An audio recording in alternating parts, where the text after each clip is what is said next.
Good morning. The time is 6 a.m. on March 26th. Welcome to NewsWatch 12 this morning. I'm Damian Alvarado. And I'm Brinkley Hill. What a beautiful view of Mount Shasta this morning from the Mount Shasta Resort. Let's check in with Storm Tracker 12 meteorologist Sarah Kress to see what we can expect for our day, because I think the nice weather we've been seeing might start to dwindle. Yeah, it definitely is going to crumble a bit for us today, especially as we head into the afternoon. Now, looks may be a little bit deceiving today because it won't be as warm as yesterday, but it will still be feeling above average. But right now into Medford, 48 degrees. Around the rest of the region, your current temperature is 41 in Klamath Falls, 43 to Montague, Grants Pass 46, Gold Beach 57. Definitely feeling cold as you're heading towards Chamal and Christmas Valley this morning. But for today, like I mentioned, you'll see those above average temperatures continue. We'll see a high of 76 for Medford, Grants Pass 74, Klamath Falls 69 degrees, Wairika 72. So you're heading along the coast. Temperatures will be pretty average for this time of year. We have a high of 57 for Brookings. Now today we are going to be seeing the potential for showers to return, and on top of that we are set up for some severe weather. Now the greatest threat is going to be to the north of us, but we do have the potential to see some of these thunderstorms today turn into stronger, more severe storms. And so with that, we could possibly see those very strong wind gusts, potential for downpour, and even quarter-sized hail. On top of that, we will see wind pick up ahead of a cold front that will be pushing in today, and then an area of low pressure will keep those winds going even into our Thursday. So very strong wind gusts, possibly up to 70 miles per hour along the coast areas over east side in the mountains, the Shasta Valley with those gusts up to 65 miles per hour as well, and even into the Rogue Valley today we'd have a wind advisory issued for us. So coming up in our next forecast, I'll time out what we can expect into the afternoon and take a look at how long this wind is going to last. Pacific Power is preparing for these incoming thunderstorms and responding to weather-related outages in both Oregon and Northern California. The company is anticipating today and tomorrow to have some potential power outages, so they're advising you to restock your power outage kits and sign up for outage alerts. We're finally hearing from both sides of a major legal battle over homelessness in Grants Pass. Temporary restraining order is in place and a judge will decide the next steps by the 29th. NewsWatch 12 Samantha Cadera was inside the courtroom and has the latest.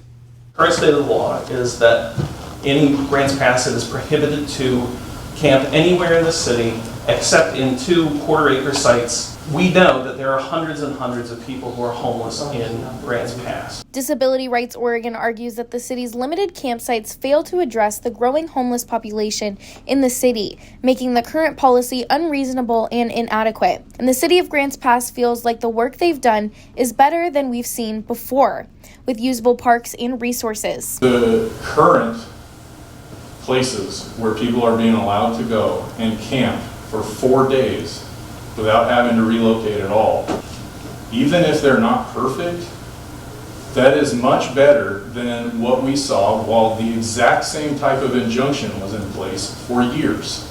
The city attorney insists that determining what is reasonable in this context is complicated and often requires a jury's decision. After the hearing, I spoke with both sides about how they feel about the advisory. I feel really good about the questions that the judge asked.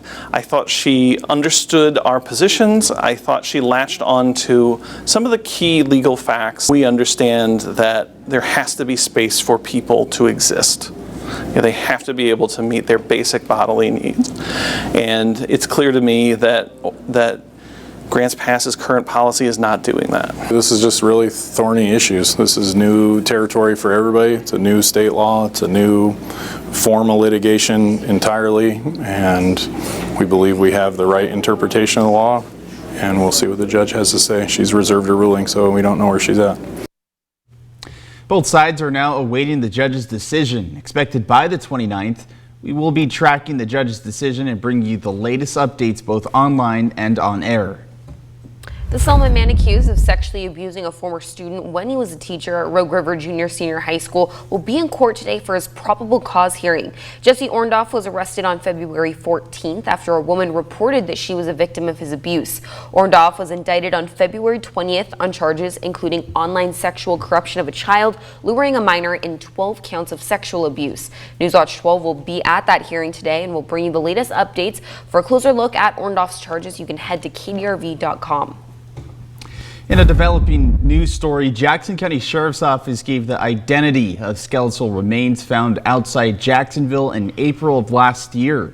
The body has been identified as 63-year-old Nathan Lewis Merkel of Weimar. Now, this map shows the area he was found in. Merkel was reported missing in September of 2023.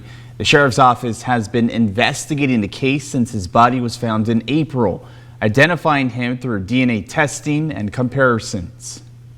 Next of kin has been notified. Our condolences go out to his family and friends. Jackson County detectives believe Merkel died via suspicious circumstances. The cause of death is still undetermined due to the state of his remains when they were found. JCSO has some suspects identified. They're all currently in jail out of county for unrelated charges. The Sheriff's Office telling NewsWatch 12 that names will be released following further investigation and charges being brought against them. New this morning, the Oregon Senate has passed Senate Bill 777, which is an update to the Oregon's wolf depredation compensation program. The bills would provide compensation for ranchers who lose livestock or working dogs to confirm wolf kills. This bill also increasing funding for non-lethal deterrence. The bill is now headed to the House, where if it's passed, will remove current compensation for missing livestock and will instead add a multiplier system. The multiplier will be based off fair market value for the animal and the compensate ranchers additional resources and hours spent keeping wolves away from their livestock. The Oregon Department of Transportation's 2024 pavement condition report is revealing that the quality of roads statewide is reaching its lowest points in 23 years. ODOT says 87% of Oregon's roads are still in fair or better condition, but preserving the roads is becoming more complex and costly. ODOT has maintained a paving cycle of about 25 years, but says that will increase to a 500-year cycle by 2030. Black Bridge on Eller Lane in Scotts Valley is currently closed as Siskiyou County Public Works makes structural repairs. Those repairs come in the wake of inspections conducted by two state bridge fracture critical teams. Crews estimate the necessary repairs to the structures will be completed by the end of this month. Black Bridge will remain closed until those repairs are finalized. It could be a rocky start to spring term at the University of Oregon, as hundreds of school faculty members are preparing to strike. The United Academics of the University of Oregon is made up of more than 1,500 U of O faculty members, and the union says after more than a year of contract negotiations with the university over static wages and unfair working conditions, an overwhelmingly majority voted in favor of a strike. We moved now to the Big Ten. That's an athletic conference that we think about, but when you look at the salaries, we're also toward the bottom, or at the bottom in terms of the Big Ten salary. So that impacts us in terms of the faculty we can recruit, and also it impacts our ability to retain those faculty, to keep them here. A strike date has been set for March 31st, the first day of spring term. Union members say they know it will cause a disruption to classes, but will get the university's full attention. Union members say they're still holding out hope for an agreement can be met before the deadline. In a written statement, the university says, quote, "The University of Oregon is committed to negotiating a contract that fairly compensates faculty while ensuring long-term financial stability for the institution and its students. We appreciate the time and dedication that United Academics leaders and members bring to the bargaining process. We've made progress," end quote.